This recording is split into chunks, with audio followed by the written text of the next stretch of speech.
नई शिक्षा के इस YouTube मंच पर आप सभी व्यूअर्स का हार्दिक स्वागत है।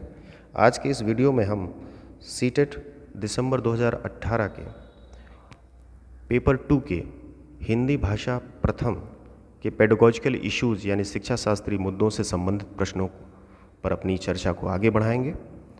तो आइए स्टार्ट करते हैं।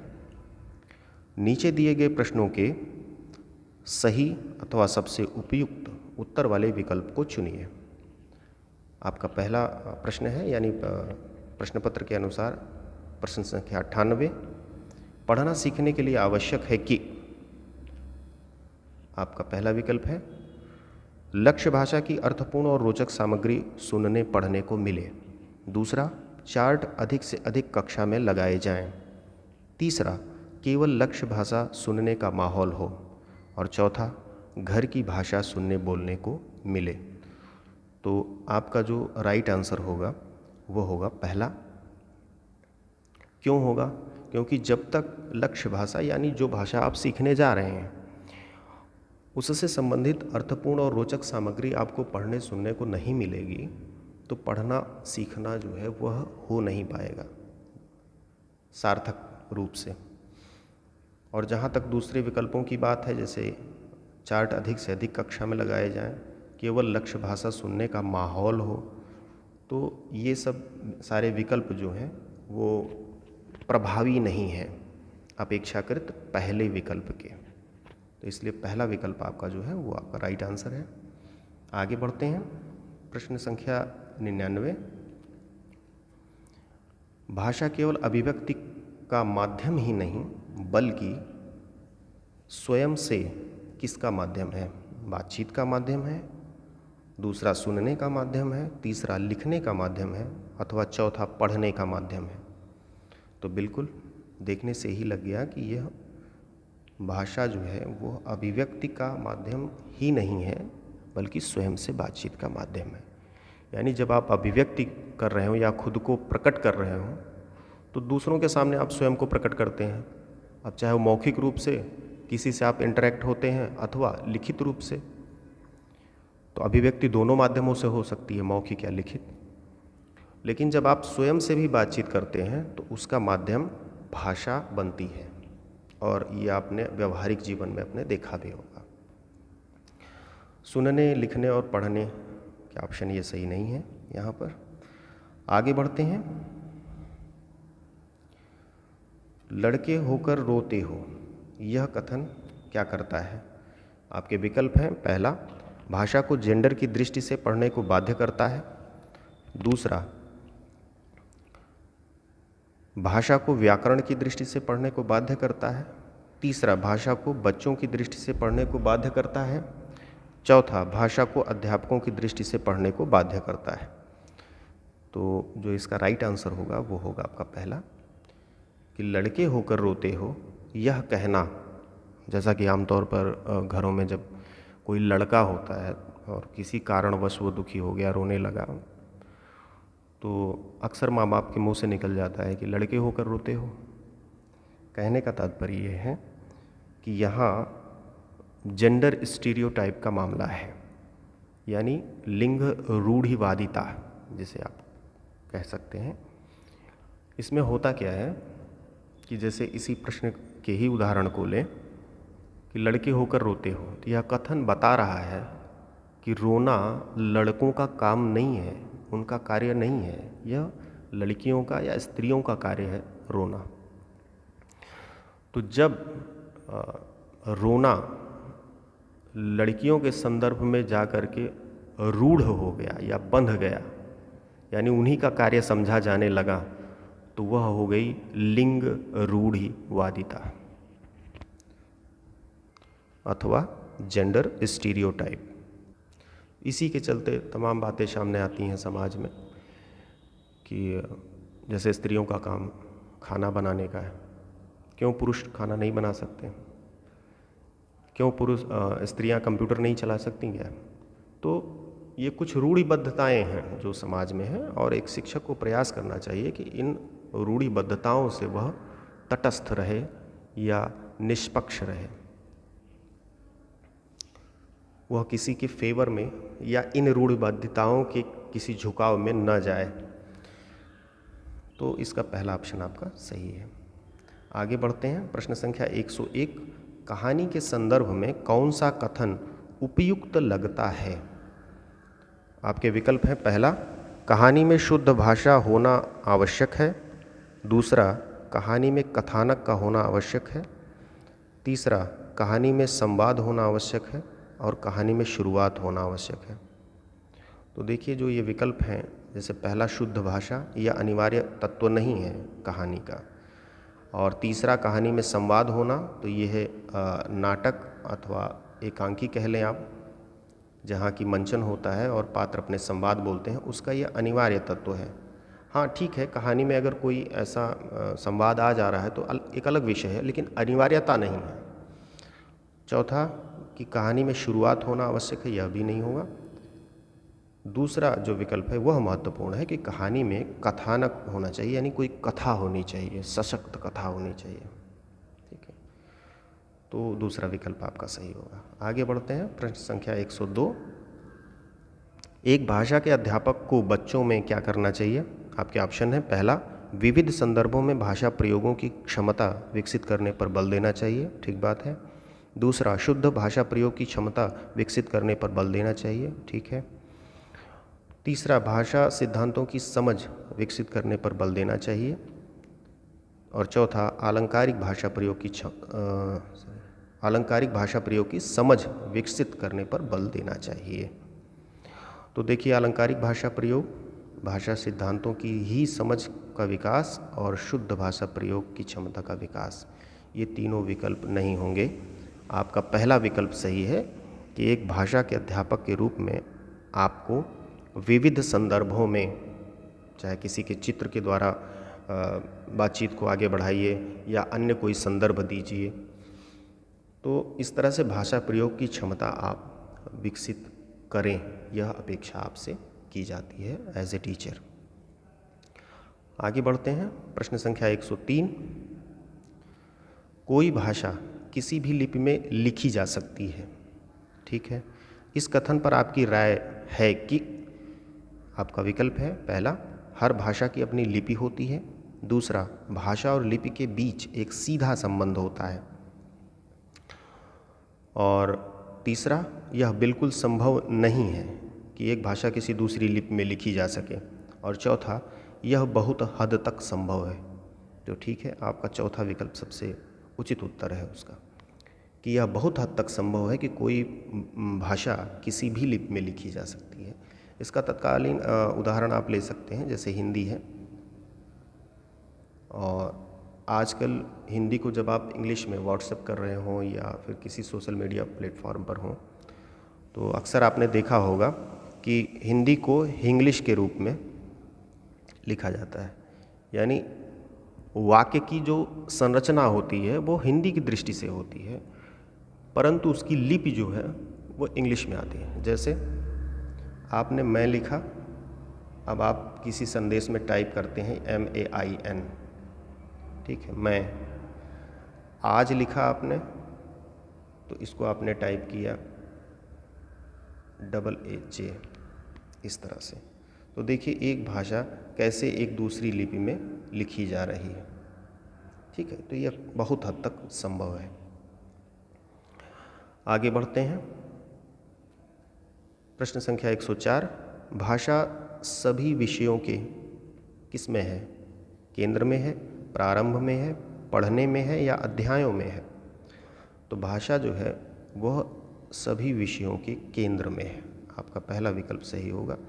अब देखें, यहाँ भाषा मैंने यहाँ लिख दिया, अब वो चाहे इंग्लिश हो या H से हिंदी हो, तो वो भाषा जो है सभी विषयों के केंद्र में रहेगी। कैसे? मान लीजिए आप भूगोल पढ़ रहे हैं या इधर इतिहास पढ़ रहे हैं, अथवा इधर अर्थशास्त्र पढ़ रहे हैं, इकोनॉमिक्स पढ़ रहे हैं आप, अथवा अन्य कोई भी विषय हो सकते हैं, राजनीति विज्ञान हो सकता है। तो किसी न किसी भाषा को आप माध्यम बनाते हैं, तो केंद्र में कौन हुआ? भाषा हुई। अब चाहे आप इंग्लिश मीडियम में पढ़ें या फिर हिंदी मीडियम में पढ़ें। तो यही इस प्रश्न के कहने का भाव है। आगे बढ़ते हैं। प्रश्न संख्या 105, कविता का एक निश्चित अर्थ होता है, ठीक बात है, जिसे सभी विद्यार्थियों को पढ़ना चाहिए। इस कथन के बारे में आप मानते हैं कि, आपका पहला विकल्प, कवि ने कविता एक अर्थ में लिखी जिसे हर विद्यार्थी को समझना चाहिए।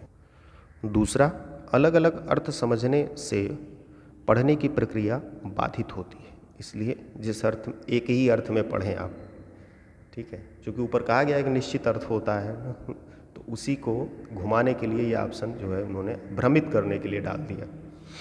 तीसरा विकल्प, किसी कविता को एक निश्चित अर्थ के साथ पढ़ना चाहिए, ठीक है, तो ऐसा नहीं है।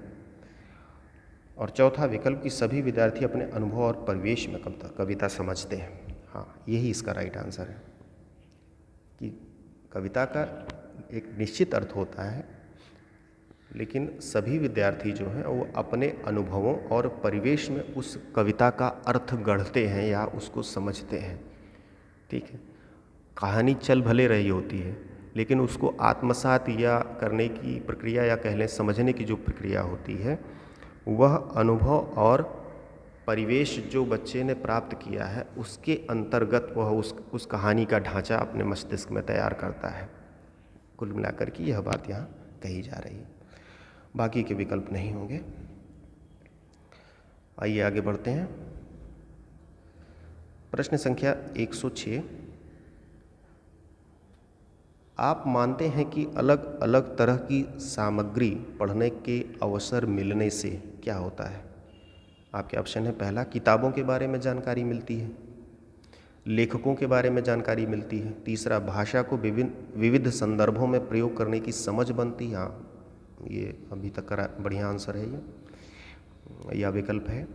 चौथा, व्याकरण सम्मत भाषा सीखने को मिलती है। नहीं भाई, तीसरा सही है। अलग अलग तरह की सामग्री पढ़ने से या कह लें कि उसका पढ़ने का अवसर मिलने से भाषा को विविध संदर्भों में आप प्रयोग करते हैं, ठीक है, तो ये इस समझ का विकास होता है। यानी कभी कविता के रूप में आप सामग्री पढ़ रहे हैं, कभी कहानी के रूप में, कभी एकांकी के रूप में, तो ये बात यहाँ पर कही जा रही है। इससे जो है संदर्भ आपके समझ में आने लगते हैं और संदर्भ के अनुसार आप भाषा का प्रयोग करने लगते हैं। आगे बढ़ते हैं। प्रश्न संख्या 107, हिंदी में विज्ञान संबंधी पाठों को पढ़ाने का उद्देश्य है। आपका पहला विकल्प, विज्ञान के प्रति जिज्ञासा को बढ़ाना, दूसरा, विज्ञान के संदर्भ में हिंदी भाषा प्रयोग को समझना, तीसरा, विज्ञान की भाषा को समझना, और चौथा, विज्ञान विषय को गहराई से जानना। ठीक बात,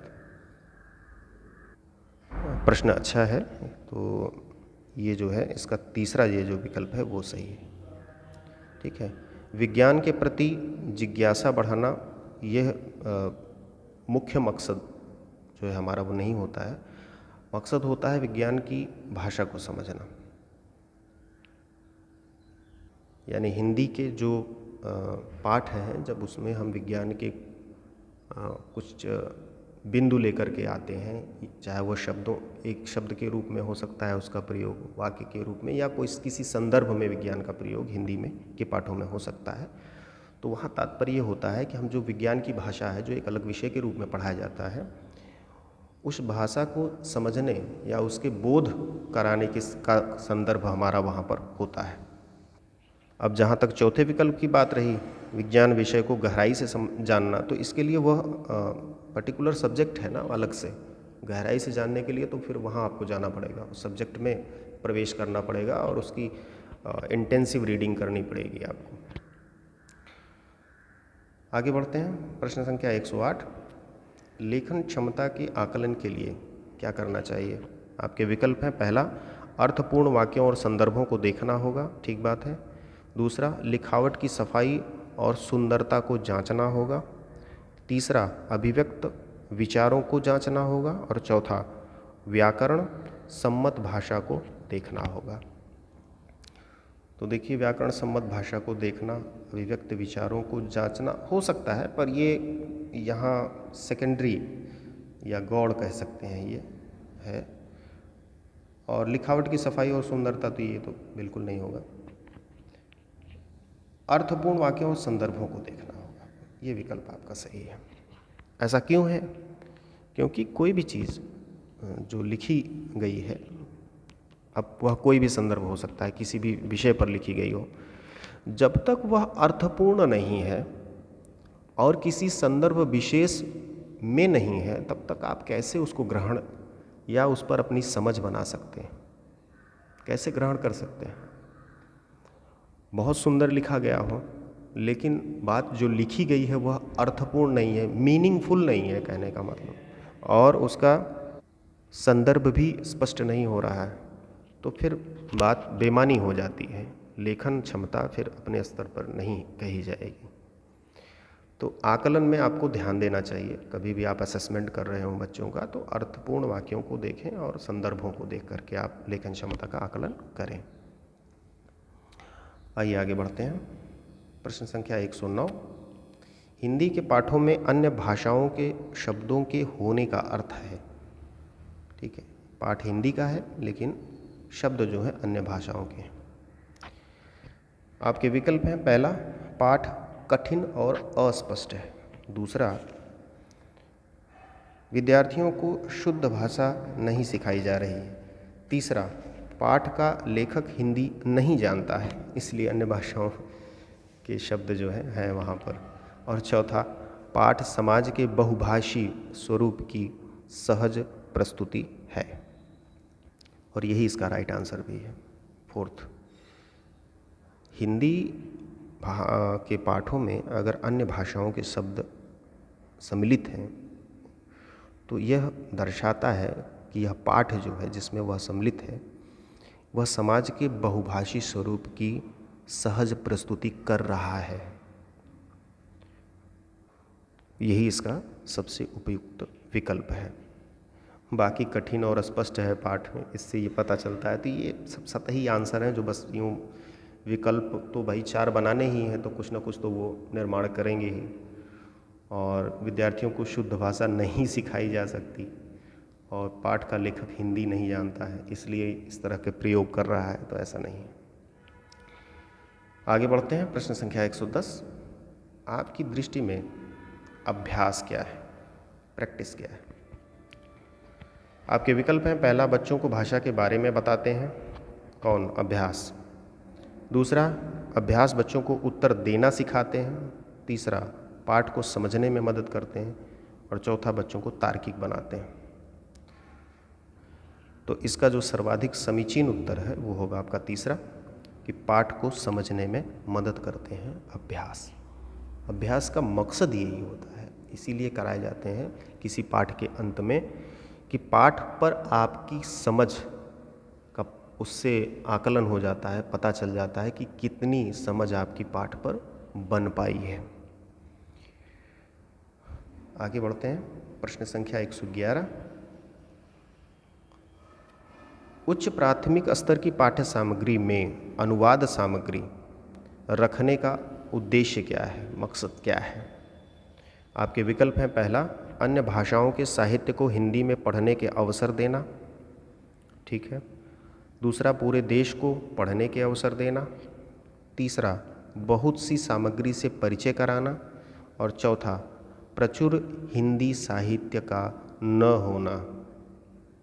तो प्रश्न के संदर्भ में अनुवाद सामग्री रखने का जो मकसद होता है वह है अन्य भाषाओं के साहित्य को हिंदी में पढ़ने के अवसर देना। ठीक है। जो भी अन्य भाषाएं हैं, अब वो भारतीय भाषाएं हो सकती हैं अथवा विदेशी हो सकती हैं, तो दोनों ही संदर्भों में अनुवाद सामग्री इसीलिए रखी जाती है, यह उसका मकसद होता है। अब ये पूरे देश को पढ़ने का अवसर देना, ये सब सतही विकल्प हैं। बहुत सी सामग्री से परिचय कराना, ठीक है, सबल उत्तर होना चाहिए। ठीक है, सतही जो उत्तर होंगे या विकल्प होंगे उनकी तरफ जाने का प्रयास आप मत कीजिएगा। आप देखिए कि कौन सा, मतलब पढ़ने से ही कहीं कभी कभी तो पढ़ने से लग जाएगा आपको कि ये उत्तर जो है इसमें कोई बात है, कुछ दम है, ऐसा विचार आपके मन में आएगा। इसका मतलब ज़्यादातर ये हो जाता है कि आप सही दिशा में जा रहे हैं। और एक दो बार आप प्रैक्टिस सेशन करेंगे तो उसके बाद फिर चीज़ें अपने आप उस दिशा की ओर चलने लगेंगी। आगे बढ़ते हैं। प्रश्न संख्या 112। यदि आपकी कक्षा में दृष्टिबाधित बच्चे हैं, ठीक है, तो आप क्या करेंगे? लो विज़न वाले बच्चे हैं जिनको दिखाई नहीं पड़ता या पूरी तरह से भी वो दृष्टिबाधित हो सकते हैं। दृष्टिबाधित तो नहीं कहेंगे, उनको दृष्टिहीन कहेंगे फिर, कि दृष्टि ही ना हो। दृष्टिबाधित का मतलब यहाँ पर है कि वो लो विज़न में है, दृष्टि उनकी बाधित हो रही है। पहले आपका पहला विकल्प है उन्हें सभी बच्चों से अलग गतिविधि देंगे, तो नहीं, समावेशी शिक्षा में हम अलगाव की बात नहीं करते, आप ये ध्यान में रखिएगा। दूसरा, उनसे कम गतिविधि कराएंगे। तीसरा, उन्हें विशेष सहानुभूति से पढ़ाएंगे। और चौथा, उन्हें पढ़ने के उपयुक्त साधन देंगे। तो बिल्कुल चौथा ऑप्शन जो है वो आपका बिल्कुल सही है, आप उन्हें पढ़ने के उपयुक्त साधन देंगे। विशेष सहानुभूति से पढ़ाना, इनकी सबकी अपेक्षा जो हमारा चौथा विकल्प है वो अधिक सबल है, अधिक ताकतवर है कह लीजिए। और होना भी यही चाहिए कि अगर कोई लो विज़न बच्चा है, देखने में समस्या है, तो आप वहाँ ऑडियो कोई सिस्टम के ज़रिए आप उसको, चूँकि सुनाई पड़ रहा है, उसको सुनाई अच्छे से देता है, तो आप ऑडियो सिस्टम के ज़रिए आप कोई चीज़ रिकॉर्ड करके आप उसे सुना सकते हैं, जो भी पाठ आप पढ़ा रहे हो। या अन्य तमाम सारी गतिविधियाँ हैं जिसमें इनको इन्वॉल्व किया जा सकता है। तो इस तरह से आज की यह चर्चा यहीं समाप्त होती है। मिलते हैं नेक्स्ट वीडियो में। आप सभी को एक अच्छे भावी शिक्षक के रूप में हार्दिक शुभकामना। धन्यवाद।